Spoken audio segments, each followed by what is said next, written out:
কুরআনুল কারীমে আছে আল্লাহ বলেন কাফের বেঈমানদের কথা, এটা মা হিয়া ইল্লা হায়াতুনাদ দুনিয়া।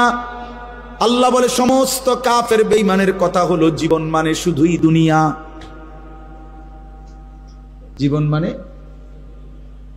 নামুতু ওয়া নাহইয়া, কেউ মরবে কেউ বাঁচবে। হ্যাঁ, কেউ মরবে কেউ বাঁচবে, খালাস।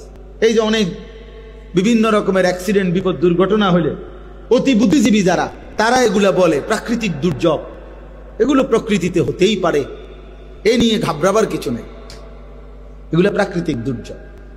এরকম হবে ঘূর্ণিঝড়, জলোচ্ছ্বাস, টর্নেডো, সাইক্লোন, মহামারী, বন্যা, দুর্ভিক্ষ, মহামারী হতেই পারে, এগুলো প্রাকৃতিক দুর্যোগ।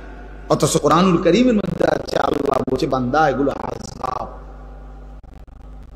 আর কেন দেই আমি? লাআল্লাহুম ইয়ারজিউন। আল্লাহ বলছে আমার বাকি বান্দাগুলো যেন আমার এই আযাবের চিহ্ন দেখে আল্লাহর কাছে যেন ফিরে আসে, এই জন্য আমি আযাবের এই